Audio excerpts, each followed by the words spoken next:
Okay, so let's get back to what we were just saying. You guys are thinking about starting a podcast? Yeah, I think. And oh yeah, how close should I get? yeah, to how this close thing? should? That's great. Yeah. Okay, we're picking it up. Yeah, so you guys are thinking about doing a podcast, drinking, Sex in the City. Yeah, just things on brand, I suppose. Yeah, Lots That's of 90s HBO. dude. You know. Have you heard of Dan Soder? Yeah. Did you see his new special? I started watching it last night, but then did you see the intro? Yeah, the intro. Yes. And I after that, I stopped watching because then I just started watching all the HBO promos on YouTube, and yeah, I didn't get into any of the material because it was fun. The intro was so. I was like, holy shit! I was like 7 years old again. I know. I listened to an interview of him talking about. He's like, I wanted that '90s like HBO intro, and I was like, dude, yes. Yeah. No, so when I watched it, I was like, oh, this is perfect. It was weird because I was like, oh, you're allowed to. It's crazy. No one else had done that before. Yeah. Because it's like it's not like he's. Like I wouldn't think of Dan Soder as like the epitome of like throwback night anything, to be honest. Like he's just a comedian. He's a good comedian. Yeah, it's weird. Yeah, that's crazy, man. Yeah, so 80s and 90s HBO. Like I started The Sopranos. Yeah. When I was living in LA, because I was like, I don't have any friends. I'm just gonna start watching Sopranos, and then I didn't. I love it. Oh man, I just haven't finished it. I gotta leave. I don't. I like it, but I just haven't finished it or kept going. But it's so good. It's I was like that with Mad Men too, though. It's like hour-long shows. Yeah, you don't want it to. My whole thing is, it's like it might be a self-defense mechanism. You're like, this is so good. I don't. The premiere gangster soap opera ever. Yeah. So I mean, it makes sense. You don't want to blow through it because it's so fucking good. It's so good. My favorite thing about it is you first watch it, just the first time. Just the first time. You're attracted to the gangster shit. Yeah. Because it's so in the same way how like Spielberg or like Scorsese will have an artistic take. They're just there's always like a weird clumsiness in Scorsese films. This one's just like it's almost poetic. Yeah. But then when you watch it again, you're like, man, the mom might be the best character. Like you're like, shit, his mean mom might be the best character. And then you're like, oh man, she's and then you realize it's just a whole soap opera about mommy issues and. That's like the perfect show for me. Yeah. Oh no. I think the whole thing is it's like if you don't have mommy issues, you'll probably date somebody with mommy issues at some point. So it's good to just be aware. Just like you fall in love with the gangster shit, and then the deeper layer. Yeah, and then the third time you get pussy. The third time you're just all about gabagool.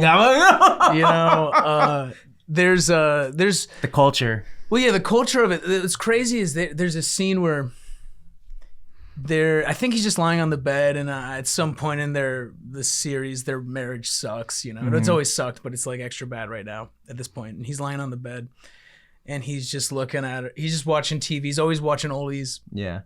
And she's like blowing her hair, and she's like, and he's like, Carmela, will you shut the door? Yeah. Carmela, will you shut the door? And he says, Carmela, will you please shut the door? And it's just something about that please. It's like, oh man, I'm like, holy shit. Oh man. And that's why you go back to The Sopranos. Yeah. Because it's. I remember my parents when we watched it the first time. I would just kind of sneak in. I was born in '91. Yeah. So I was like slightly too young to start it, but I was kind of there near the end, and so I already knew the twist. Rewatching it, but I just remember at the end, like it has a very famous ending, and when it happens, I just remember my parents were like, "What the fuck?" So I kind of had that connotation with it for a long time, and then in college I started smoking a lot of weed, and then started watching a lot of Sopranos. Things start clicking. You're like, oh, I get it now. I played in San Francisco at the rickshaw stop like 2012, and my drummer got in like an argument with one of the openers, the other opener, about the ending of Sopranos because he liked it and my drummer hated it. Oh yeah. And I was like, I don't know what the hell happened at the end of the show, but it's dividing the country. Well, they made me change my perspective on endings because I think video games are kind of like this too. Yeah. Where it's a lot of fun during it, and then the ending, you're like, that's the end? And it's like, well, what the fuck do you expect? It was more about I think my brother was telling me, he's like, it's about the promise of a great ending. That's and true. It doesn't really matter if the ending's great or not because that doesn't necessarily take away from all the shit you experienced. However, like there are shows that just their final season is just such dog shit. Like I think that rule doesn't apply to some things. Like I think the final scene of any series is, it's like, well, okay, you know, how many hours of work led to that? Hopefully you have it kind of figured out before you get into it. I think that's the main problem is like, and you can tell great things, great art you thought about, you figure it out. Like, I don't know about you, but when I'm writing albums sometimes, I know that you're not even supposed to write albums anymore because I know, but it sucks. I still do. Well, I think it's like, okay, maybe you don't release albums anymore, but like in terms of the writing process, I think that's the only way to, because otherwise it's just so abstract. I know. Then you're like, you know, I don't know about you, but sometimes I'll write a song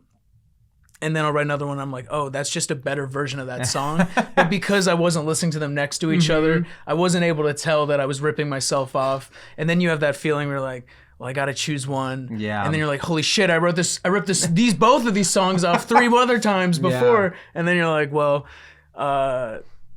I can choose one because you can only rip yourself off once. I think that's the rule. Like on an album, like, I don't know about you. I don't know how you... You should listen to my first album. I ripped myself off 6 times in a row. No, I'm kidding. Well, isn't that called style, right? That's your style, that's the right? style, It's like well, isn't that like...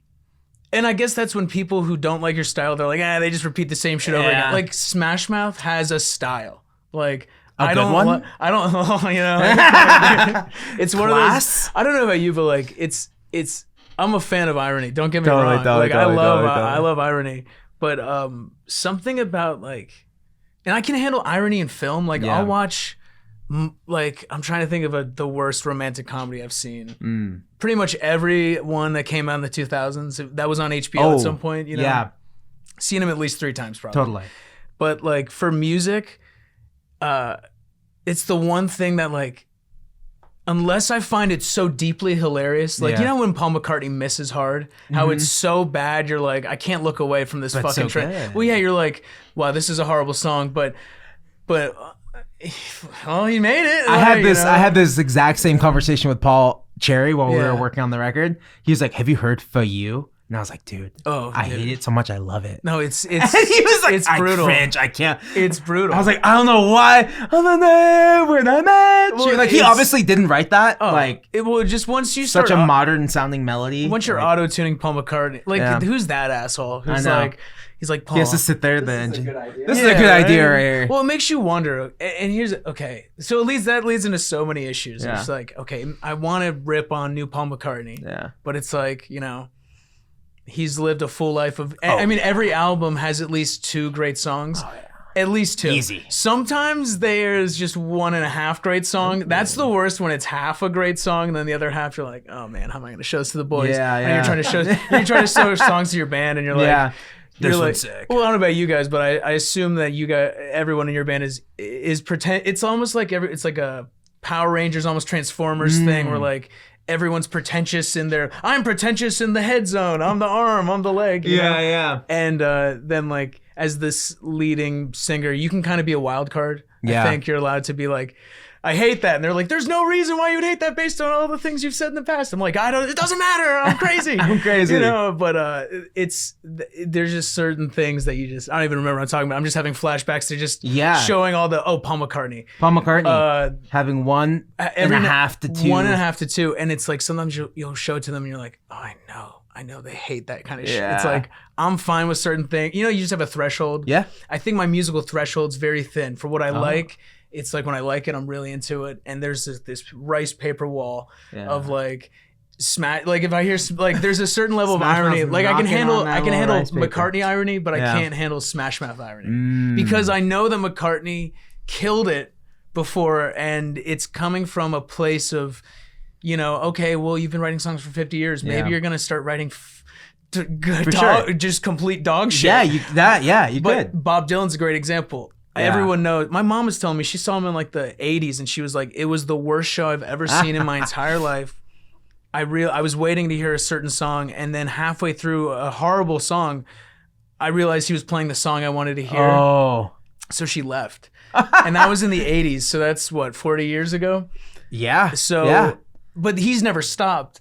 And there's just certain people you don't get, like when you see a hair metal band still playing in like their 60s and 70s, you're like well, fuck these guys. But at the same time, you're like, well, I guess they have to wear, they have to wear the wig, they have to wear the makeup, Totally. Like Angus Young, if you didn't see him in shorts, it'd be fucked up. Like, what do you like? Something about him, like I don't want to see that. Like, I want to see those. No shorts. other 80-year-old man do I want to see wearing like short shorts, and just like But like, it'd be disappointing if you didn't see him. Exactly. Yeah. But Bob Dylan in this great interview, and you know how like I don't know how you feel about music journalism. I don't know how you feel about most journalism, but like when it comes to criticism, I wish that in all articles they gave you like their top 5 things they liked. And I think that people who review things in music, they should have, it's already so subjective, but you should have some, like, there's no way that somebody, like how Rolling Stone operates, right? Yeah. How they're like, I don't know, obviously no one even gives a flying fuck about Rolling Stone. But there's still a part of you, you're like, well, it's like, I still am gonna, like, I'm at the airport, I'm gonna be like, I'm gonna look at let's see what they're saying. And you're like, oh, they're saying Black Keys are the pioneer. It's like they don't even sound like Black Keys. Yeah, the Black Keys were pioneering, but I guess in the 2000s. But you're like, it's just so weird. But like, there's top bands of the 2010s. Oh yeah, it's just like what? Well, that's the weirdest thing is that they were. I was thinking about them. I don't even know where we're going, but I like where this is going because this leads to one of my favorite things in the world, which is ZZ Top. Okay, I fucking love ZZ Top. I'll follow you down this road. So. I'm a recovering rocker. Okay. I am a white man from the West Side. Yeah. So I wasn't very hard. When I got into rap, it was through Eminem. Of course. So I'm getting a very specific rap. It wasn't until I was older and I liked music that I was like listening to rap music that was like Mos Def. And my brother, the thing that's weird though is I had the opportunity to. My brother was huge into rap, but when you grow up with I don't know if you have any siblings. I do, but like, yeah. Which one are you, oldest, youngest? I'm like second oldest. Second oldest. So it's like, how like when they like something, you're just not allowed to like it for some reason if you're under the same house. We had a bunk bed. So like, I was like, well, if this asshole's listening to rap, I'm going straight Green Day. I'm a rocker, I was like, oh my God, Green Day's the hardest music of all time. Then I heard like Queens of Stone Age. I was like, oh my God, this is so hard. And then, I think, as dorky as this sounds, I was doing one of those like learn how to play guitar, like guitar port. I don't know, back in the day before people were just tabbing out songs. Yeah. I don't know have you ever checked if any of your songs are online or not? This is really nerdy. I have Google alerts set for my band, and I'll see them. I'll see them if it gets put on. I got to do that. Yeah, I know. I don't know if I should admit this, but one time we were trying to learn a song that we hadn't played in a while. Yeah. And I was like, oh, I don't want to go. Because the way I write everything and then I have it all on my computer. And I don't play piano. So, like, I don't know what the fuck I did. So I give it to the band and I'm like, here it is. Transcribe this. So, I've like I have like 5 Johnny Greenwoods in my band. Cool. And I'm just like, hey, what do I I'm like, I don't know how to explain this. I'm like, I'll show them the thing and they're like, I'm like, that's a C major 7. They're like, no, dude, the voice. I'm like, no, I don't want to. I want to know, but I too. Don't tell me. Resistant. Don't reveal the curtain. I forgot why I was even talking about that again. As you can tell, I am very stoned right now. That's fine. I had a big morning of I was recording a song. And, and it was going really well. And do you record yourself? Yeah. Oh, cool. Everything you guys have out right now is recorded yourself. Yeah, I do most of it. I want to say most because it's like, it's kind of weird because it's, do you know Sade? Yeah. So it's like, I'm Sade, but also I'm in Sade the band. Oh, yeah. So it's like, it's Sade, I'm Sade. Oh, I'm Pink Sock. But I want to be Sade. Yeah. Always. I want to be Sade. Yeah. But I don't know, but I have a hard time making song. It's not even that I have a hard time making songs with people, but when you just have to like get rid of a song because you're like, I fucking hate this. I can't explain why I'm not working on the song anymore. Yeah. But once you have 5 other people who've like put their energy into it and they have an investment. Sleep. Yeah, they've had nights of sleep thinking about it, and then you come to them as like the singer, and you're like, I don't know. It's weird. There's just something like I can play guitar. Any genre that you like, not any genre, but if you're like, hey, I need this song, I'm like, yeah, I can play it. Yeah. But if you're like, hey, and you just sing on this song, it's different. It just gets different. A little. I don't know if you've ever heard music you've made that you're embarrassed of. Yeah, and the it's whole different when it's catalog. just yeah, right? Yeah, of course. I assume it was almost rhetorical. I'm like, yeah, you're a musician. That's the fucking point, right? So it's like, even the music that I like that I used to make, when I hear sometimes like how I'm singing and the lyrics I'm saying, I'm just like, I want to beat the shit out of that Julian. I know, it's like I should have spent more time on those lyrics. That's like always my biggest thing. Well, it's, that's the one thing that's great about music. You can always try again. Yeah. Right. And I agree too. Sometimes though, do you ever like go back and you're like, oh, I've stolen my own lyrics. You're like, I feel like I'm saying the same 10 things in every song. Dude, I say the word girl. I think 50 times on an album. Yeah. I want to like do like a girl counter. I want to go listen to the album and just be like, okay, what, keep tallies. Yeah, sometimes it's hard when we're playing live because we have choruses where it's like you're singing girl in the chorus, so it's like, okay, we'll split that up with another one. Yeah. But I record everything myself. That's awesome. And I will say that in the beginning it was more of a side project because as I said, I'm a recovering rocker. Yeah. And I think what got me into that was we were talking about Black Keys and how they went from blues band to like pop band in the same way that like it's funny because ZZ Top did the same thing. Yeah. But they did it in I think a more interesting way. And that idea of reinventing yourself, the idea that when you're the singer-songwriter, right? So it's like you have a new band and you're like, what, I can call it a different thing? That doesn't fucking mean shit. Yeah. I can call it whatever the fuck I want to call it. Yeah. If I'm making it, it's going to sound like shit I made. That's why it's so weird when like bands are like, they go solo and then they do, another side project and another side project. Yeah. It's like, dude, it's not going to be good unless it sounds like you, because no one's I don't know about you, but I don't believe in the whole everyone like these artistic chameleons. Like only very few people are great at everything. Yeah. But they're really not great at everything. They're just like really, really, really good at most things. Yeah. Like Donald Glover's a great example. Yeah. Like he's great at like film and TV. Like he's a great visual artist. His music, kind of like it's too. You could tell they have a good chorus. You can tell someone else wrote a good chorus. Oh yeah, it feels so ghost-ridden. Any artist that changes genre so immaculately, you know that it's not at a certain point. And I don't want to be. You just brought a new team in. Yeah, you brought the team in. It's like I don't really know how much of that is your art or something. But if you're truly like making music that you wanted to make, it's gonna sound like you no matter what. Yeah. So I was making rock music, and it sounded like me. If you know me, you're like, oh, that's a very Julian kind of thing. But we were playing rock shows, and this is back. I don't know. I graduated in 2013, so I got back from college. And then I was like, well, I don't want to be an adult. I'm going to play music more. That sounds good. And playing in rock bands, and I met all these great dudes in like Wild Wing. And I'm like kind of a, it's funny. I make like really smooth music now. I was never really a rock dude, but I fucking love guitar solos like so much that it kept me going. It's like there's that one thing that kept you going. Yeah. And it took me years to realize, you can do that in like soul and R&B. But there's something where you're just not ready to admit it. So we're playing rock music. I'm listening to ZZ Top, and it's inspiring me. And I'm listening to so much. And then I finally get to Eliminator, which is the one where they change genres. And it's not really, it's blues. It's a blues album, but it's its own thing. Yeah. But the one thing that comes through is the song, like it's the idea about songwriting. And I was like, oh, these songs are just as good if they just sound different. And if you can make it sounds like Billy Gibbons, and that's why it's still fine. Yeah. Because when you really dissect these ZZ Top albums that are huge, and if anyone out there doesn't know about Eliminator, I think it's like, it's one of those things, if you hear me talking about it, like it's some like, biblical, canonical text, and then you hear it and you're like, is this what this guy's fucking talking about? But there's something, it's like, over the top drum machine where they swear that a drummer played it. I don't believe it. Yeah. I don't believe a drummer touched. I don't believe any drums were touched on the entire album.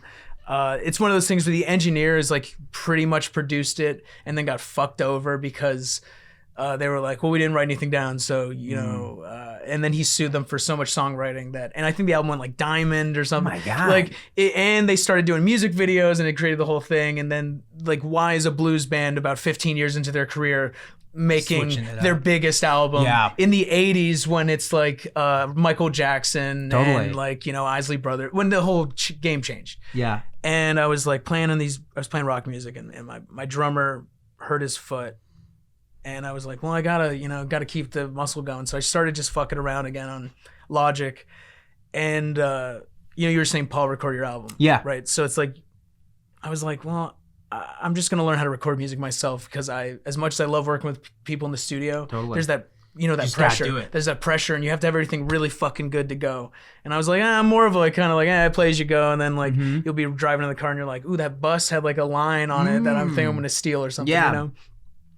And then that started going better. And then I was like, wait, I realized I was writing the same songs. It was just like finding the tones that really worked for me. And it makes me think that like, as much as I love Billy Gibbons when he does play blues, nothing still to me sounds better when he plays those songs in really the simple licks. It wasn't even that it was simple. Yeah, it's the limited. Yeah. And it's something about smooth music where like rock music, you can kind of like, you're strumming, right? Yeah. There's like a lot of pulsating thing. Once you have a band and this isn't to shit on rock music, because it's like, I do love, I mean, I'm a huge Thin Lizzy fan too. For sure. And I love, you know, Zeppelin and all that shit, you know.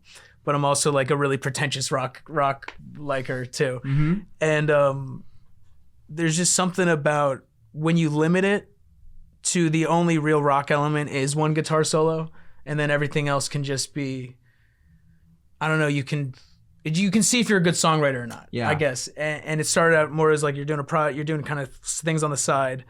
And then I think I was just doing shows where I was doing karaoke, and people liked it. With the backing track? Yeah, just the backing tracks. Yeah. That's awesome. When you realize, like, you know, when you're playing early on, it's like, it's weird because I feel like we're in a position right now where it's like, you're like, I can get really good gigs. Yeah.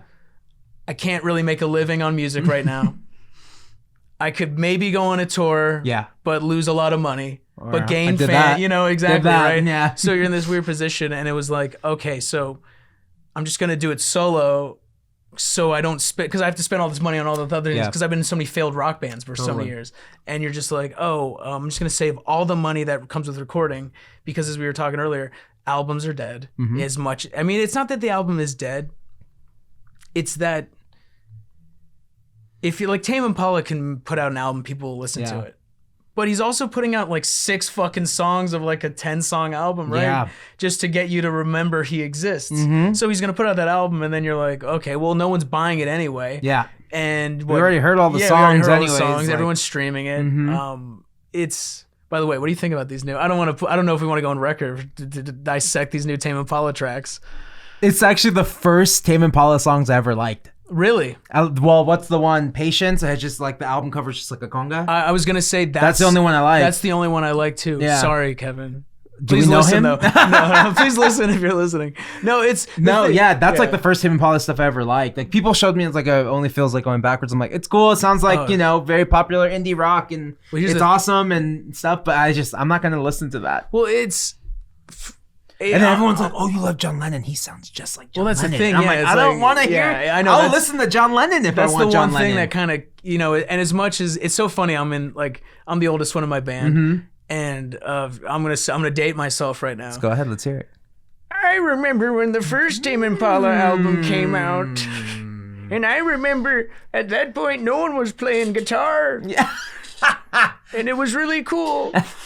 What was that, 2011? 2009, 2010, maybe, something like that. Yeah. And I was in college, and that was back in the days when, you know, the streaming wasn't really a thing yet. You would type in, you go to Google, you type in Mediafire.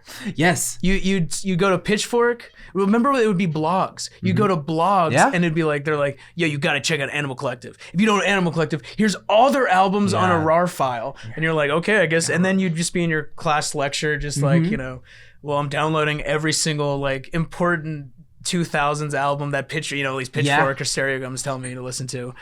And that was me with torrents. Oh, dude, see, that was the thing. I was too stupid to do torrent. I was like, it was really confusing. It was not as easy as what was the ones before it? Shazam? No, not Shazam. Kazaa. Kazaa. And then what was the one after that? There was one with the little LimeWire. It wasn't as easy as those ones. Yeah, it was like you had to go easy. to a third-party site and you had to like see the guy, and he showed you where the record was. Yeah. Well, I just remember I saw a music video, and it was the one where he's just. I think it's for like You Don't Know How It Feels or something. I don't know. It's off the first album, and it's this dude walking around against like a sea of people. It was before it became like a culture, and it was more just like, I don't know about you, but like I still think the Australians own rock and roll For sure. Like, you know, you say what you want to say. AC/DC, like they rock the hardest. Yeah. They're not my favorite rock band, but they rock the hardest. They rock the I hardest. can't deny it. They rock the hardest. King Gizzard. Yeah. Holy shit, they fucking. Yeah. Have you seen them live? Oh my god. Yeah. They fucking rock the fucking insane. hardest. I don't know any of their songs, but I just get blasted. Let's go even further back. The Vines, mate. Remember the Vines? I sure do. You're gonna get free, you know. I was like, dude, much like sending love to Nirvana. Australia right now, dude. Much love to Or is they're Australia. below us, right? I don't know if they're To directly the- below. Is that I guess you China? could call it. I don't that. know. How it works. Yeah. But and there's like a bunch. You know, I just got into like Courtney Barnett. She's Australian. Now, here's my thing with her. Yeah. I don't. See, here's the thing. I didn't want to do this. Oh, Like, get into, the bashing. Let's bash. because it's not Let's that I ruin wanna- all. Let's ruin it's- all so, chances for direct support. I was Let's gonna go. say that's the problem. I don't want. Okay. No, but you're so not it's gonna open for Courtney Yeah, Barnett. it's like I'm gonna be opening for like Snoop Dogg's cousin. Yeah, when he starts, yeah. When he's- Corrupt's coming into Yeah, town. exactly. You guys sell 50 tickets. Yeah, Yeah, like, exactly, okay, let's do right. it. It's Corrupt. Yeah, that's the thing. Yeah, I don't know. But yeah, we are in this weird position where it's like, I don't really know who we'd play. Like, you know, we play such a specific. Yeah. Like, I don't want to say like we're the most unique. We're not the most unique, but it's like I really don't know where we fit. Yeah, that's like a lot of the tour support, like things that are being thrown at me. Yeah. Or it's like stuff that would fit my old, like first record or my second record. It's like, oh, I'm not really making burger style garage anymore. Yeah, like, no, and the thing is, it's like, it's not. I'm not soul enough to yeah. go with like Duran Jones, like that's like they're Yeah. like really committed. Well, I'm not that committed either. It seems while I was listening to your music, I know the first album, so I guess heard I went back to the whole thing. I'm Yeah, like, okay, cool, let me cool. check out everything. Yeah. And I noticed it's like we're all kind of, you know, it's not we're all of us, but like some of us are moving to the, I don't know if this is correct, but Quiet Storm, where it's like kind of like that Smokey Robinson, where it's like, I know Paul Cherry is definitely, he and I talk about Michael Franks. We love, Totally. He showed me Michael Franks. yeah, it's like we love a very, like a cheesy, it's like you kind of love the background music of Lethal Weapon. So then you're like, oh, I kind of want to make my band slowly morph into that. Yeah. And it's like the ability, it's like you're making present music that's not incredibly distorted. It's like not quite rock music. It's not quite soul music. It's smooth. Yeah. It's like kind of song. I don't know about you, but like this is the main thing I noticed from after playing rock shows and moving to like kind of smoother, kind of sexy music is like watching the audience dance with each other. Yeah. Like nice. not dance to you. Yeah. Like they're on a date. Yeah. They're meeting each other and they're just like grooving and you're just like, you're like, holy shit, I'm fucking making that. Yeah, They're gonna get laid later. Yeah. They're both getting laid. You know, holy you shit. have an actual Oh, sorry, mic. yeah. No, yeah. But I was doing, don't have to for have the this one. thing. I was doing like, you know, like On I'm stage, I'm eh? like the microphone is the I'm like, oh, this mic that I should be talking to. I know. No, I completely agree, man. It's so weird, like, with going back to like listening to old music that like embarrasses me. A lot of that earlier stuff does embarrass me. Like I play like maybe one or two of it. Like if there's like a really diehard in the crowd, like, all right, this one's for you. Here we go. Isn't it so hard to explain to somebody why you don't like one of your songs that they like? Because they're almost like they get offended. Didn't play that song. They get offended for you. You're like, I don't like that one. Like, dude, what do you mean you don't like that one? It's so good. That's the Don't one. say that. Don't say it. I've got a couple weird ones early on that I've learned. It's like I will say the Pink Sock's the only project I have where like I truly have no regrets. I do wish I had spent more time on certain tracks, you know, like, but like, you know, you learn from your mistakes. Totally. Are all your projects online? Different names, or have you taken them down? Or I think one of them was online for a long time, and then eventually, like, the distributor was like, "Hey, you haven't paid us in 2 years." Yeah. And I was like, kind of just trying to see how long it would take for them to take it down. So like, I'm pretty sure that they can't because I didn't do it for 2 years, and once I told them I'm over you guys, then they took it down. So I'm pretty sure for all those poor musicians out there, like, Good, put your music online, and then like they're gonna tell you to pay, and just like it didn't affect my credit score. They kept it online. I totally forgot I even had it online. Yeah. And then I checked an email. I didn't check one day, and they were like, "You haven't paid us in 2 years." And I was like, "Oh, that's crazy." I was showing people this music. It still streams. Yeah. I guess I wasn't getting money from it, but no one was listening anyway, so it doesn't matter. Yeah. I was in another project called Greaser. Okay. That was there's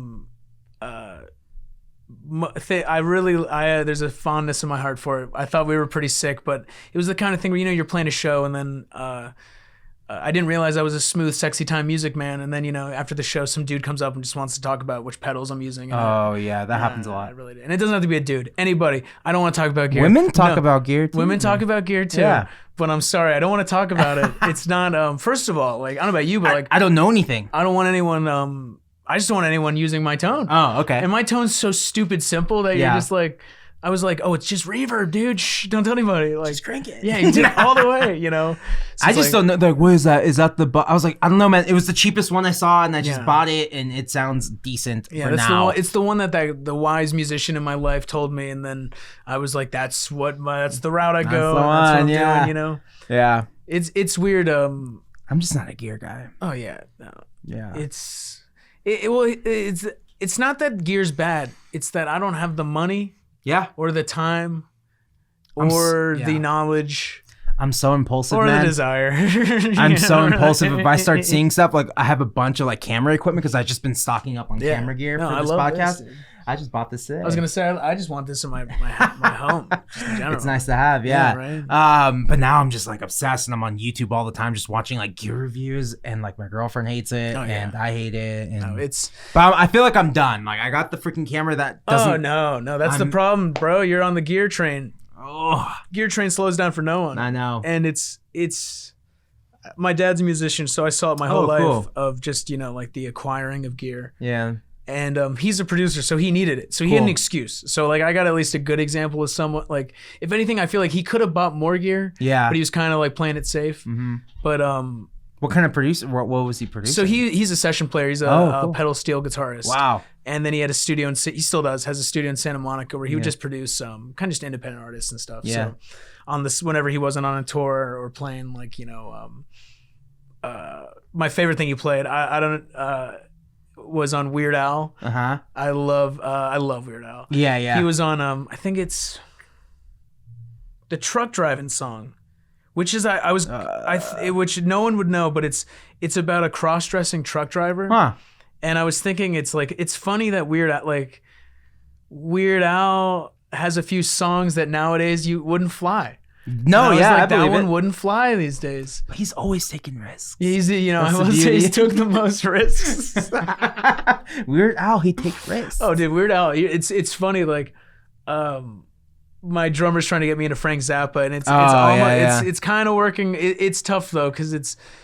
I like the things my friend shows me because he knows me. But then like on an album, the one where the song he shows me, then the two after that, I'm like this is nuts. But I was going back and I was like, Weird Al has a Frank Zappa song called Just As Good. But that I think might be my favorite Frank Zappa song. It's called Genius in France. Yeah. And I remember showing it to my dad, and he's like, "Oh, he's doing Frank Zappa," and I was like, "But I feel like I just kind of like Weird Al's style a little bit better." I think Frank just might be a little too mean for me. Frank Zappa came into my life when I like had smoked pot for the first time. When I was you smoke out of 14, 15. Wait.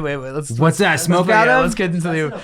Let's get. Yeah, I'm sorry. As important, as cool as the music shit is. Yeah. I'm trying to think of like. Let's get to that. I don't really smoke pot that often, so that's why it's weird. Oh yeah. But 14 or 15, I was with my uncle, who's only a year older than me. Mm-hmm. My grandmother had a kid really late in life. Mm-hmm. And so he's only a year older than me, my dad's brother. And I think it was like, I don't know, man. Probably just like a little shitty pipe. Yeah. How old were you? Then I was how old am I? Yeah, how old were you? Oh, like 14. 14. So that's kind of young. High school. And then the next time I smoked pot was through an apple or some shit. A can. Very classic soda can. Yeah, who knows? And that one got me wasted. See, I'm from the west side, so like crap. All my friends who had the drugs were all rich kids, so it was they all had nice little pipes. They had bongs. Bongs, yeah. It's like, what was the thing I noticed, like, It's like I wasn't really smoking a lot of pot. My parents and I have a good relationship, so they were also like hippies, so they were like, "Yo, dude, you should be smoking more pot." I'm like, "Fuck you guys, I'm gonna get good grades. I'm gonna practice guitar for hours in my room." It's like Family Ties. You're like the fucking Michael. Keaton, exactly. And you're exactly. Or Michael J. Fox, and you're the conservative one. And it wasn't even that I was conservative. No, I know. No, but it was weird. It was the kind of thing where like that, for all parents out there, you don't want your kids to do drugs. Tell them to do drugs. Tell them to do it. They won't do drugs. They definitely won't do it. And then by the time I was like, it's appropriate for me to do drugs. I was like, guys, I did drugs, and they were like, yeah, you just give us a call, we'll pick you up, that kind of thing. But I remember the first time I got stoned was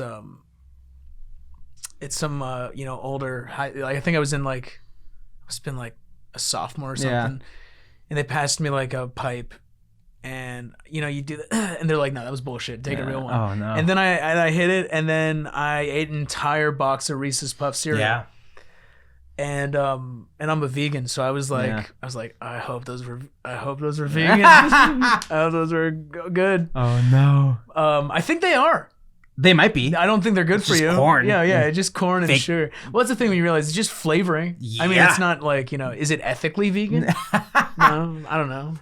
Also, the first thing that came on that I was like, oh, I'm so hungry. Yeah. It was like the chicken fries, Burger King chicken fries. Oh, dude. And they made those commercials for stoners. Oh, dude. It's just a slow pan of the chicken fries just going, I was like, oh. You're like, I want that fry. I know, but I can't drive. Not that I should, but you can't drive. No. To go to Burger King. That seems like the dream job, right? Yeah. When you're working, so you're at a job where you can make money on a corporate level. Yeah. But you're marketing to potheads. Yeah. So it's like you're kind of allowed, you have carte blanche to kind of just do like, and I guess Tim and Eric are responsible. I was just about to say like late 2000s Adult Swim. Oh yeah. Well, they were, it's so crazy. I was thinking how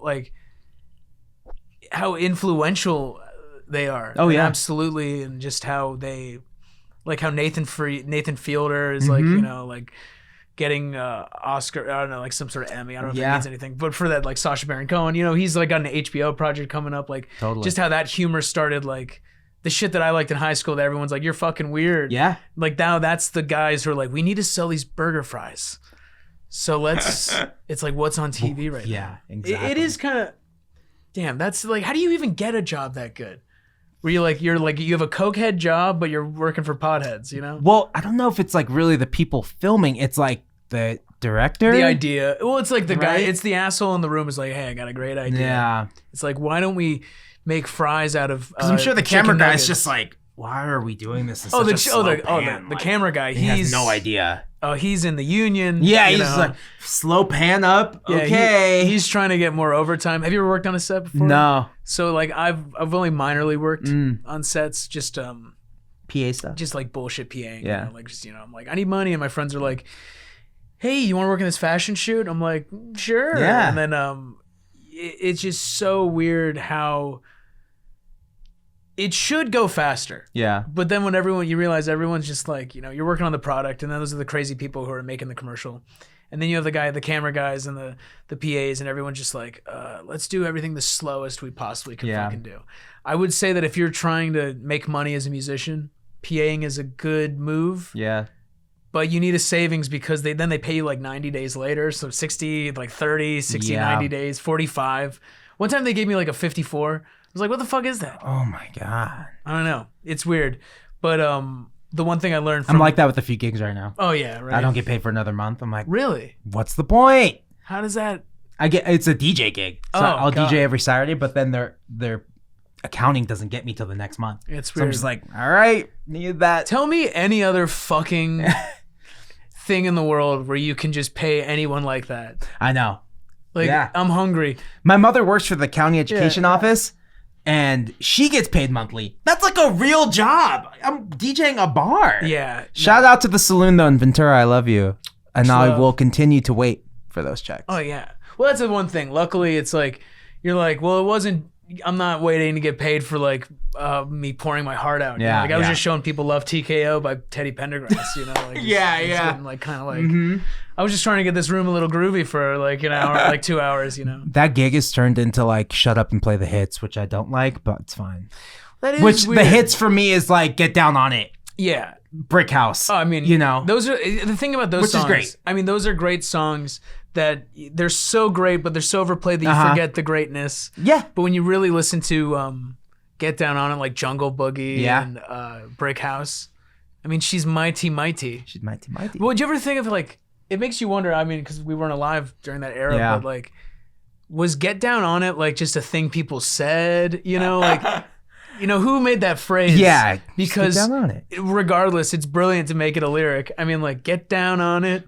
Yeah. Like, holy shit. Like, and what's it? I don't know, but get down. That whole song is just genius. Well, what if it was every time I listen to him, I'm like, dude, I'm never tired of this song. Well, there's a few out there that are just like, you're like, there's nothing that they did wrong in this song. Yeah. And it makes you wonder then you listen to other music and you're like, why couldn't they Bottle Lightning again, you know? I don't know. It's so strange. I know. But there's a few other really great.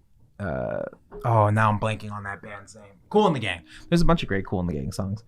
I don't play Celebration, and I've seen the 7-inch. I'm like, I'm not buying that. Do you? Because I don't want it. You could always play Parliament. I mean, I find the Parliament's one of the only bands where the hits I've never grown tired of. Yeah. Because I have the Knee Deep on 7-inch. And it's just like clap boo, and it's like that shit without fail. Oh my god! And everyone sings like that, but it's like, oh shit, they're singing. Like, oh my god, I love that. I should have wrote that. That's that kind of singing. Okay, I'm feeling this. Let's go. That singing. I don't know about you, but like, when did you like? I started singing kind of late in the game. My parents were always like, "You always had a good voice, whatever," and I was like, "You're growing up and." I don't want to say if it's just for boys growing up, but when you're growing up and you like want to be a musician, like it's kind of hard to figure out like what kind of, because singing is also like, you know, one size does not fit all. Like, like that's also why I started making smoother music because I've got that my voice is able to do it. Yeah. And I wasn't able to do other genres, and I think that song, that's one of those like moments that you're like, you're driving in your car and you're like, let me try doing that. And then you try doing that enough and then one day you can just fucking do it. Yeah. And it's like, that's why Parliament, like funk music, I think if you're trying to learn how to sing, funk music is funk music and old country. Yeah. They, cause they're always, I don't know, I mean, at least for myself. So for any Julians out there, if you're starting out, listen to more funk music and country music from the 50s because it'll work for you. Trust me. The proof's in the pudding. Yeah. You know? But here you are. It's that like kind of funk music has, I think, something very important in that song. It's the idea that there's so much emotion in him singing that, but it's not like emo. No. And I think that's the hardest thing to do in music is to find a way to be emotional, but not emo, right? Because it's like, because everyone is, I hate the concept where it's like, oh, it's too emo. And you're like, but that's weird that it would be bad because we're all humans with emotions. Yeah. So it should be relatable.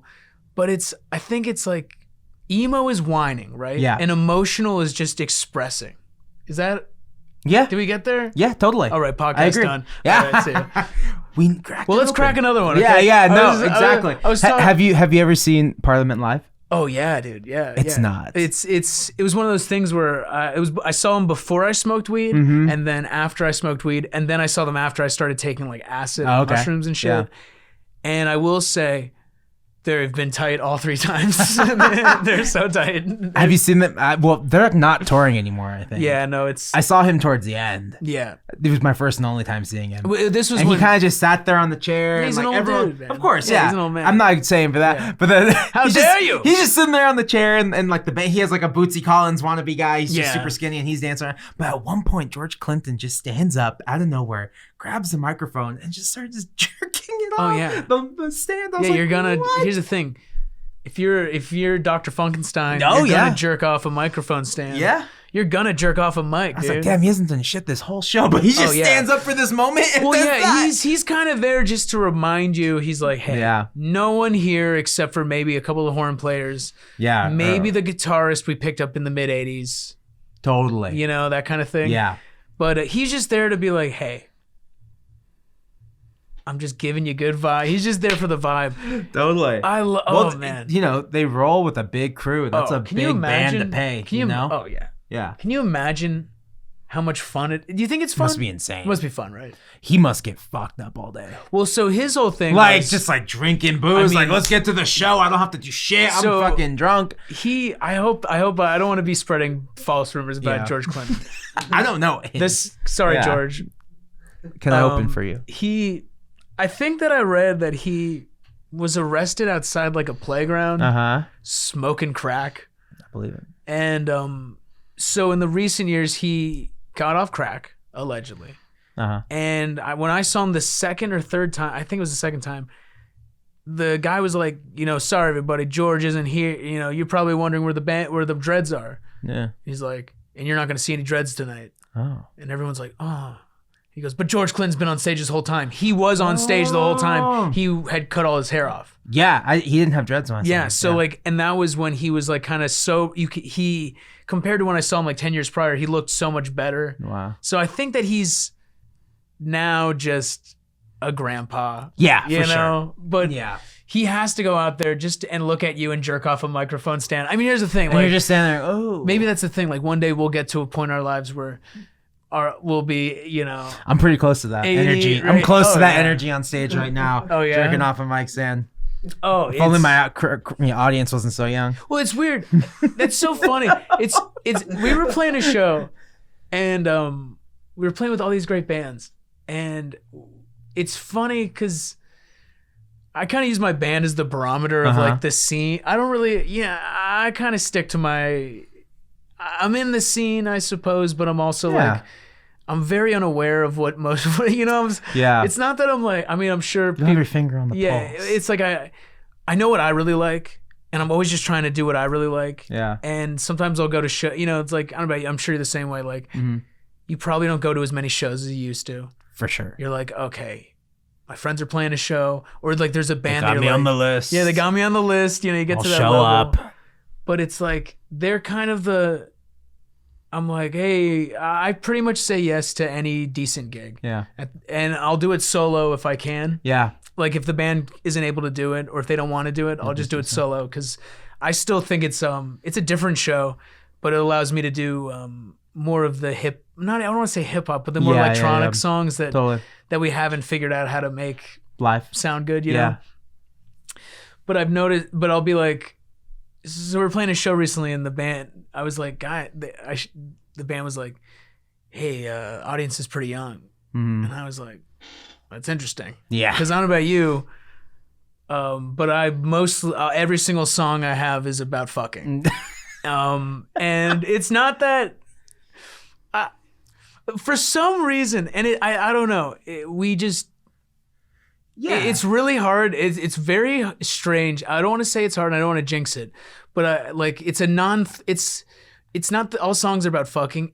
All the songs are about non-threatening, very relationship-heavy fucking. Totally. And I think that allows it to be, I'm able to do kind of more, not necessarily crass things, but like, I've said some really not dumb shit on stage. I say some dumb shit all the time, but I'll say shit that's like, and not that I would get in trouble for saying any of these things, but some things that like, you would be like, hey, maybe not the first thing to say on a first date, Yeah, like, totally. Where you're just like, I'll be like we'll play a show sometimes, and sometimes I'll just kind of not make fun of the audience, but like try to like play with them. Yeah. And I'll be like, so we're playing this show, and they're like, they're really young. I'm like, well, do I tone it down or I go? And they were like, no, go harder. Ooh. And so I go out there and I'm like, hello. And they're all really quiet because only drunk people respond to you, right? So like that's how you have a good crowd when you go out there and you're like, how we doing? And they're like, woo!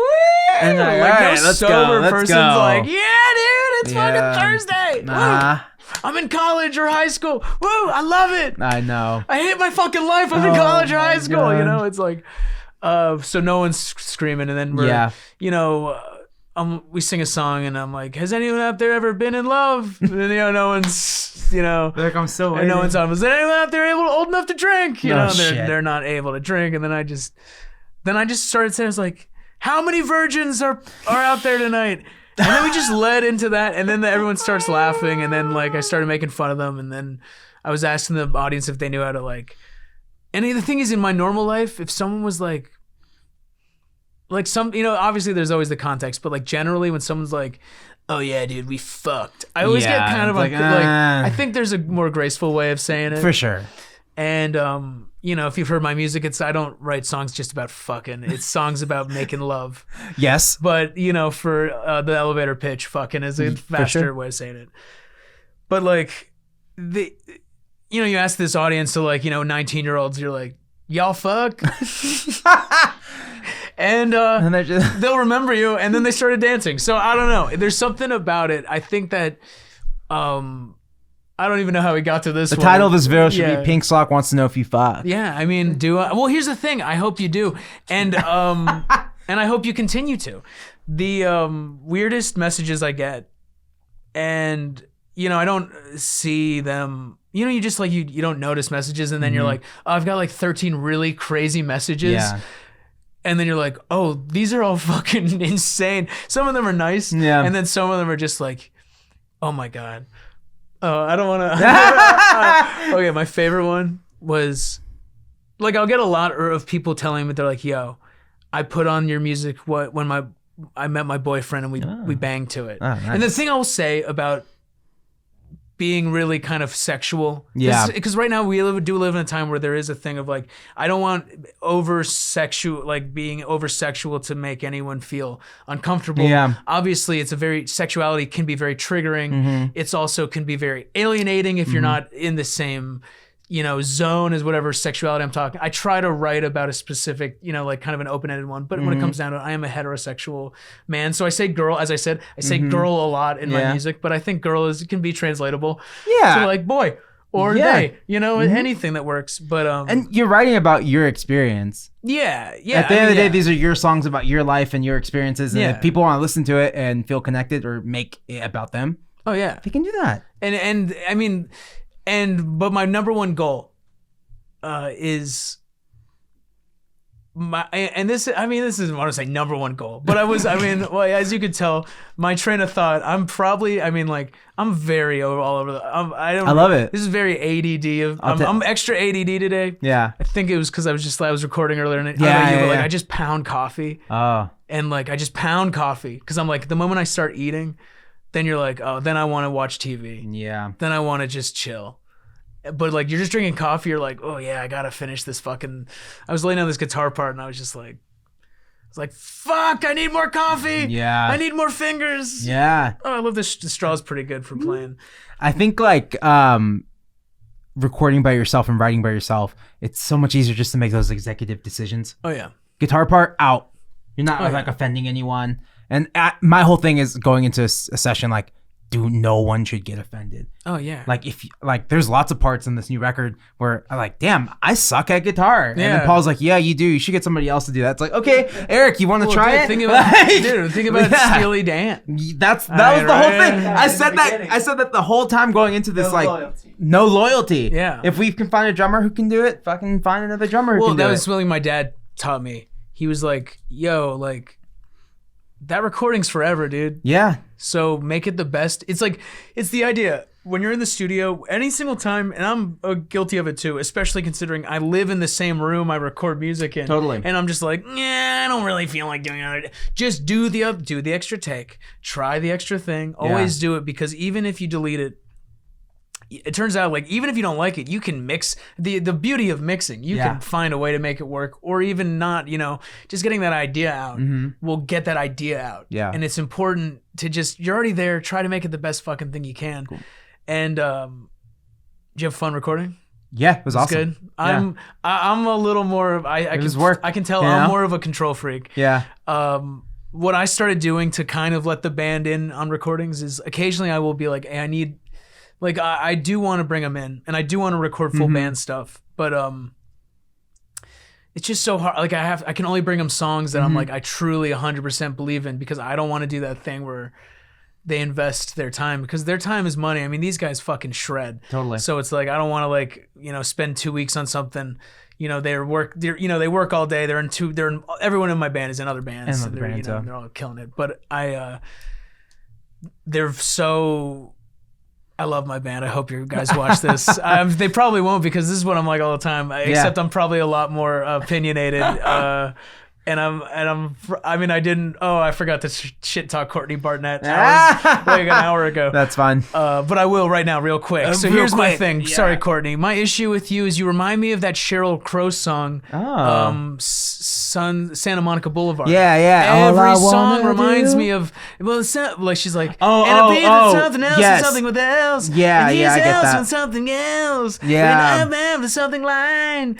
Totally. And there's something else in the line of something, and I'm cooking and I'm making. But you just do it in an Australian accent. It's like, well, I'm recording a podcast like here in Bedrock, and like there's something else going on, and like there's a song, and it just I can't not hear Sheryl Crow. Okay. So it's I never thought of that. It's nothing against Courtney Barnett's music. She rocks. It's just, it reminds me of Sheryl Crow, and clearly I have issues with my childhood in the 90s. Even though I had a great childhood, it just reminds me of when I was helpless. I don't know. I was a little kid. Sorry, Cheryl. Yeah. You know, I don't know. I like some of your songs, but it just makes me feel like, you know, you're stuck at school. And you're like, just certain music just brings you. I feel like that's something that music can do. Yeah. You hear something you heard that you didn't hear, but you heard a lot when you're of a certain age, and it brings you right back to that zone.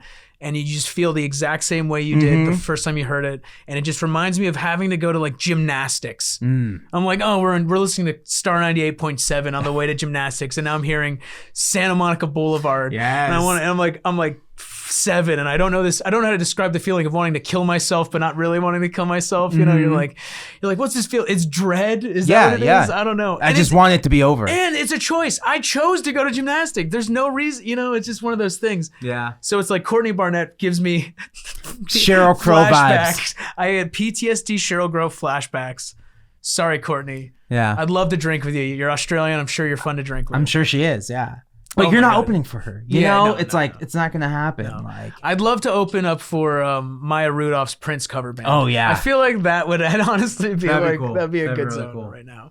Oh my God. Yeah. So who, other than that, like who else would be like a dream tour for you right now? Well, I think the dream tour, here's the thing. Yeah. You got to aim high. I'm really high. I'm the headliner, baby. You know what I'm saying? The national. Yeah, you know. The national headlining tour. And it's more of like, I mean, I'd rather do a small tour where we play full. I'd rather, fill up like a 70 person place. Yeah. Instead Those of like, always feel really good. Well, just because. So much better than going to a city and you're playing a 300 cap room. And you're like, oh, thanks to the 10 people. What's the one about you? But like, I remember being, I mean, it's weird because, how old are you, by the way? I'm 29. 29. I'm also 29. Yeah. So like, I feel like back when we were in high school and stuff, there weren't as many DIY spots as there were now, but you could truly catch like a band that was gonna blow up, and you could tell. Yeah, you're like, and the ones that bands were doing really well, you're like, oh, like if you saw Girls play, they were playing at the Troubadour, and you're like, oh. The Troubadour, like that's what 500 people or something. I don't know. Yeah, I think it's like 6. Yeah, it's pretty small, right? Yeah. But it's like you're there and that place is sold out, and you're like, well, the girls don't need to play the fucking Fonda or the Wiltern. It's better they sold out the Troubadour. Yeah. It's better they did that thing because it's just like that means 100% of the people that are there want to be there. Totally. Because you don't find people who just randomly find themselves at a sold out like club show, you know? Totally. And that's my whole thing is like aim kind of low with your dreams. So then like you could possibly achieve them, you know? So like, achieve them and then achieve them and then make a new dream, right? You know? Because it's like what's the point of having a lifelong dream and then you succeed and then you die? Was like Dewey Cox. Yeah, totally. Right? Yeah. It's just like that. By the way, I love that ending song. He's like, write the song that's the culmination of your entire musical career in life. It's been a beautiful ride. Yeah. That movie is so good and so underrated. And I feel like no one saw it in theaters. When I went to see it in theaters, nobody was there. And you never bought drugs. Yeah. Not once. Tim Meadows kills it. And you never paid for drugs. Not once. And then he goes, you never even paid for drugs, not once. You still love this dirty cocks. This old dirty cocks. I love when he goes, I think it's when he's some prostitute is on top of him. I don't know. She doesn't have to be a prostitute. A groupie's on top of him, and he's going through his like dark period, and he goes, "This is a dark fucking period," and he just says, "This is a dark fucking period." I saw Tim Heidecker play at the Regent or the Terragram. And after the Terragram, they all went to that bar. I think Monty's, which is like right next to it. And I was like, oh, I got like a tip that they're all going. And oh, come hang out. I was like, okay. So we go and I get a drink and I just stand in their circle with like Tim Heidecker and John C. Reilly. Oh, dude. And then like I saw a friend of a friend like in the distance, like, is that Ruben? Is he with John C. Reilly? Yeah. And then of course they come up to me so they could talk to John. Right. And at that moment, John like says, oh, yeah, thanks. Nice to meet you, man. And he looks at me. He's like, you want something too? And I was like, no, I was in the crew. I was one of the guys. So I got a and good. Now I'm fan again. I have a good John C. Reilly story actually. So my dad, as I said, is a pedal steel guitarist, and that's a very niche instrument if you're good at it. Yeah. So I think I don't know how many, but I'm gonna say, in my mind, he's the top for sure premier pedal steel guitarist in Los Angeles. I can't speak to Nashville or other country places. No, but LA for But sure. I know for a fact, if you need a pedal steel guitarist, you call my fucking dad. Marty Rifkin destroys pedal steel. Yeah. Self-taught. Like, it's the kind of thing where I'm like, man, you must be crazy because you can play this instrument. Like, it's fucking crazy. But, so I'm in college up north. I went to Santa Cruz for college. Cool. And he's like, hey, I took a gig. I think you really like it. Yeah. I'm playing with John C. Reilly. Sick. He's like, and we're playing Hardly Strictly. So come up and hang out. So I got to hang out. I got to go up there and hang out with John C. Reilly, but in that zone where you're talking about, where it's not the fan thing. We're the guy and the crew. Immediately, every single time we're walking, people want stuff from him. And I've never seen someone so chill. He was like, everyone was going shake and bake, taking photos. No. He was doing, and it's like, that's the thing that's so crazy. This guy who has had such an amazing career, 90% people going up to him saying shake and bake. I know. Shake and bake. And the thing was, he was totally cool about it. Everyone else drove up in like a van, and then he drove up in like his little convertible, just rolling cigarettes the whole way. And you're like, and he's just like buying us all drinks and shit. That's so cool. And like, I'm trying to be polite because I'm a guest, and he's like, you guys want more drinks? And then we're just getting fucked up. We're just getting drunk, and those guys can drink, they can drink. And then I finally got drunk enough to ask him. I was like, hey, where did Steve Brule come from? Yeah. And it's the kind of thing where like, because you want to be cool, because you're like, I don't want to tell you about, I don't want you to just to gush over you.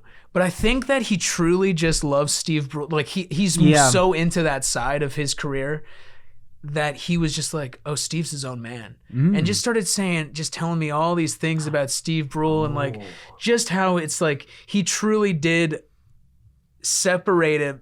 Like he was talking about a different person. And you're like, oh, he fucking like he is like Steve Brule is the realest character out there. It's completely method. I'm positive. I'm positive it's method. I don't know. He's just, and he was one of the nicest guys ever. And then I saw him play, and holy shit, can the man? Not only is the man hilarious, the man can sing like a motherfucker. Really well.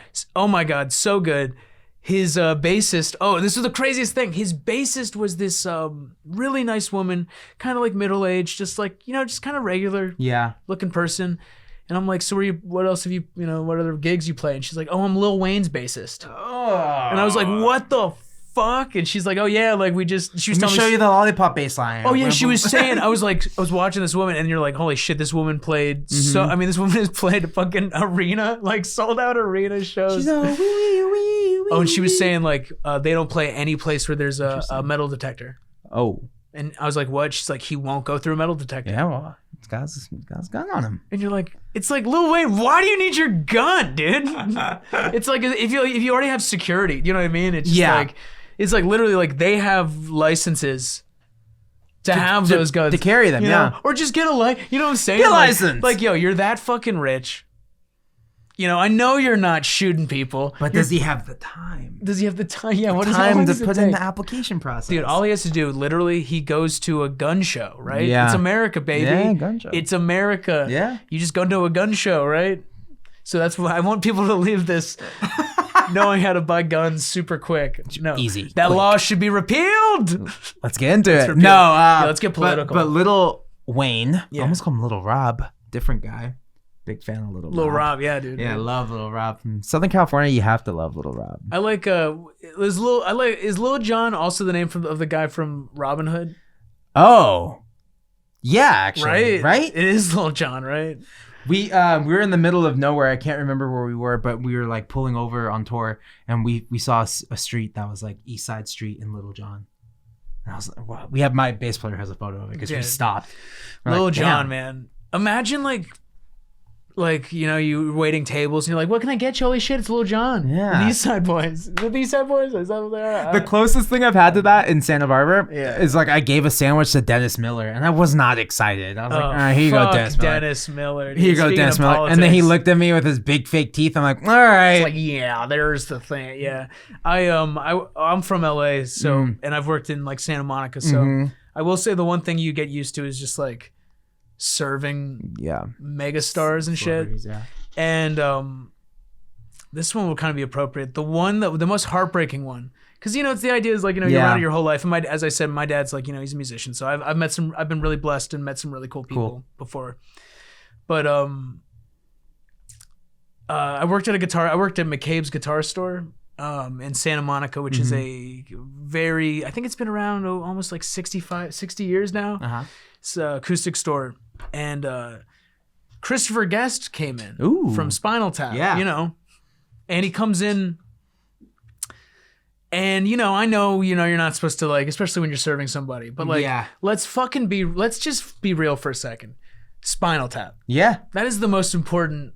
I love that movie. That's one of the most important, that's for musicians. That's the most important movie. I mean, like, I don't know about you, but I find most movies just butcher music horribly. Yeah. There's just the idea of like a musician is these like sagely wizards, like like that's the problem. All these biopics where it's like Freddie Mercury. Yeah, it's like Freddie Mercury was a musician. People, he was awesome, but he's just a dude who wants to fucking play music. Yeah, he loves me. It's like in the same way somebody wants to be a sushi chef. It's like the idea is like you're a musician because that's just what you want to do. That's what you're good at. Whatever, blah blah blah. It doesn't make you a wizard. Yeah, it's just certain things in life. Certain art forms or abilities.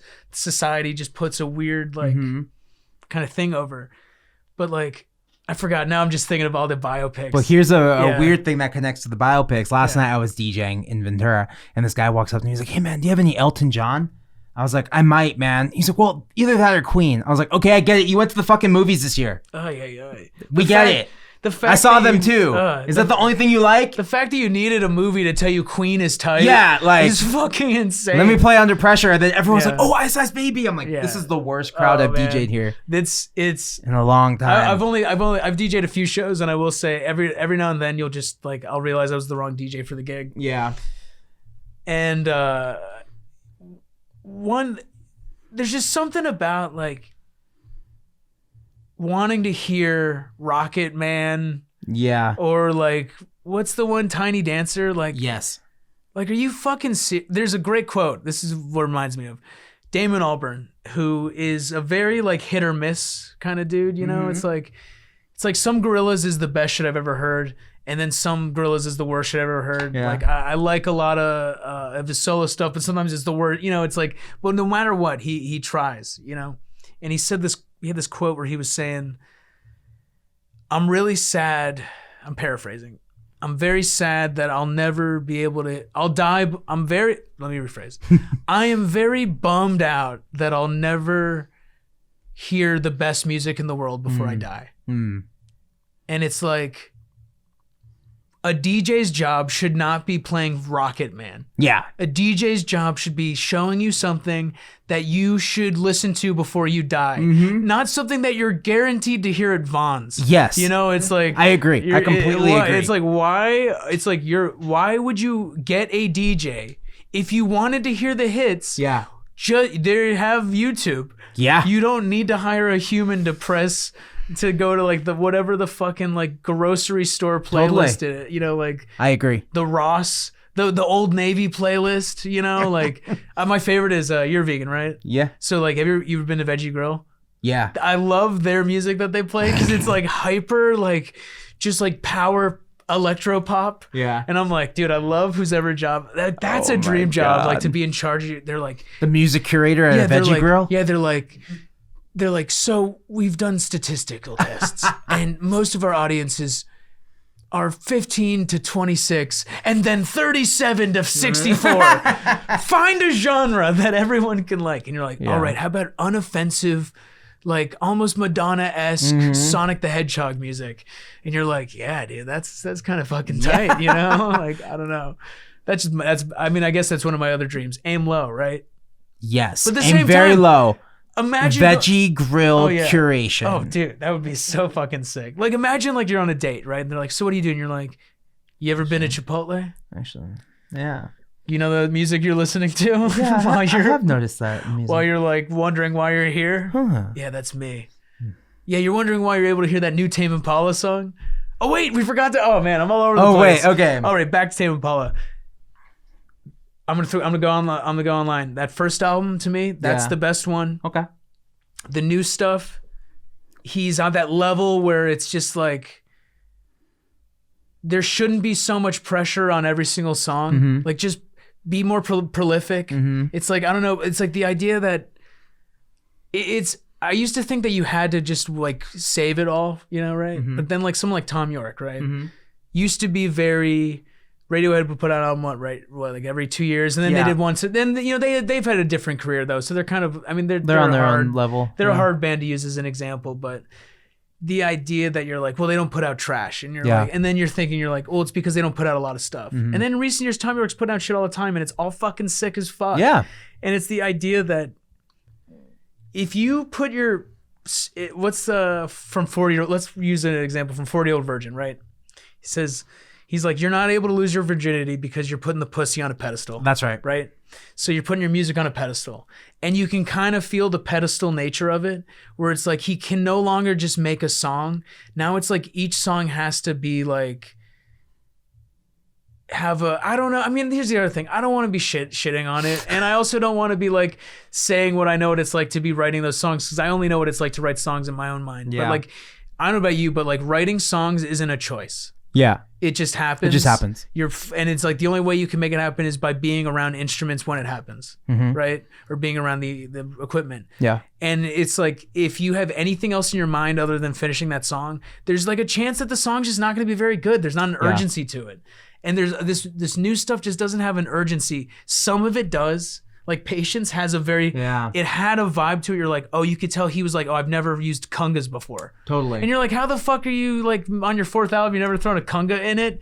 What are you talking about? You probably have, you know, but you know, yeah, his taste is changing as like our tastes have changed, and I'm sure people will be like, how come he never used a saxophone in any of his early stuff? I was like, I don't know, man. I was just my headspace. Yeah. I wasn't there. Also, like, I wasn't there. I think the problem with it is I like the kind of music he's trying to make. It needs to be thicker. Yeah.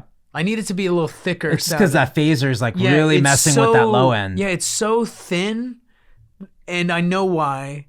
Because you want to be able to hear it on your phone. Oh. You want to be able to hear it on your computer. Yeah. I mean, that's just a part of the reality of like mixing music nowadays, is that you do need to mix it so when you're drunk at your friend's house, you're like, dude, here, check this out. Yeah. You know, check this out. And then you're like, check out this line.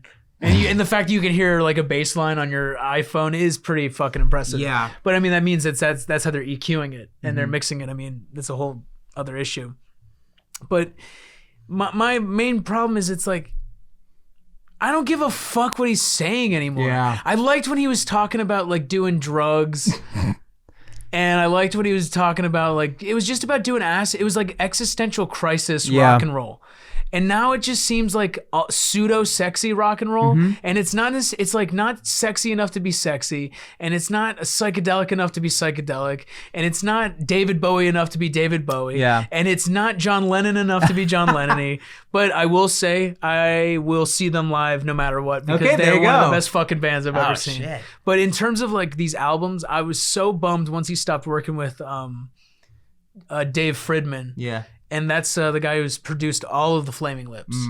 And I don't know if you guys are Lipsmen. I do. I'm a huge Flaming Lips fan. Love them. And they're one of those bands where it's like, it trains you to stop that like all or nothing aspect of liking things. Like, there's no way you're going to like all of the Flaming Lips. Yeah. Like, they could be your favorite band and you're still not going to like all their shit. Yeah. And that's a band that taught me that.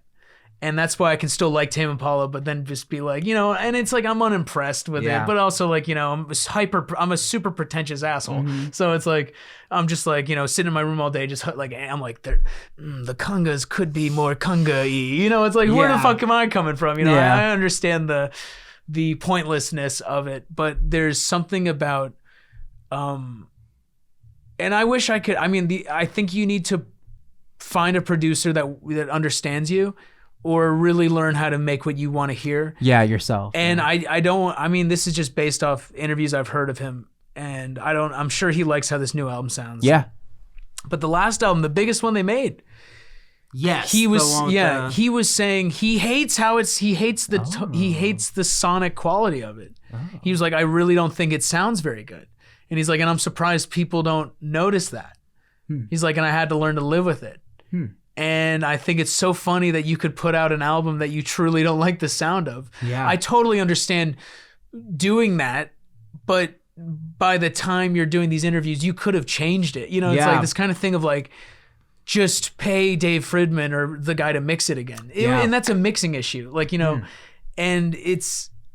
I wonder what part of that he didn't like what? Well, there's like, I think like the straight up when you listen to the other ones, the first album, the second album too, there's like I don't know if this is the right term, but I'm going to say it. It's booty. Yeah. There's booty in it. Yeah. There's a lot of booty. And it's like kind of like the kind of thing that makes you go like this. You know, you're just like, yeah, you know? Totally. And it's not to say that the third album doesn't have its moments of like funkiness, but it seems way more on a grid. Yeah. And it seems like all the low end and all the funk is either phased to like a point where nothing hits you in your dick, you know? Yeah. Like I'm not getting hit with like, there's not enough balls to it. I don't know if these are the right terms, but it's just like, I need something with a little more edge. Cool. And it's like edge. There's no edge, I think, on the new stuff. It's very clean. Yeah. The way he's singing almost sounds like you're like, how does a human even, you know, just kind of like lullaby-ish. Like the thinnest vocal, the thinnest bass line, the thinnest drum part. Yeah. And those other albums were just like these fat fucking like, these bass lines were like hits you in the same way like a Queens of the Stone Age bass line would hit you. And there was more booty to it. It was more groovy. And then, I mean, but then when they play live, I mean, that's the thing. The band is so fucking good that I'm sure these songs are still good, but they just need the band to record them. But at the same time, you can only get to the band point version after him going through the whole thing. Yeah. And why on earth would he ever record a whole new album or re-record the songs when he had already just finally figured it out? You know, it's like, and that's, I mean, because it's like an album is different than the product. I mean, it's weird. Yeah, you know, I mean, totally. it is strange. I don't know. It's all complicated. It's all so fucked up. Damn, man. Well, okay, so we do have someone else coming in. Yeah, no respect. Yeah. But if people want to support Pink Sock, how do they get a hold of you? How do they see you? Where do you post your shows? How can we help you? I believe we have a website, pinksockofficial.com. We're on Instagram at pinksockofficial. There you go. I believe we're on Twitter at pink. You can find. I mean, it's one of those things where if you go to one of them, you can find all of them. Cool. My own plug is just if you're going on a date. If you're in the car with somebody and you're trying to not necessarily play Isley Brothers, but something to kind of be like, hey, like just get the ideas, the juices flowing, you know, like drive, or maybe you're sad driving home. Maybe you didn't get that number. You put on some Pink Sock, you know, to make you feel better, you know. Do it. It's just about love, baby. Sock. You know, just about love. You know? Well, that's amazing, man. Yeah. Well, hi, thanks so much for coming on. Thank you, Ruben. Yes. Pleasure, dude. See you soon. Cheers.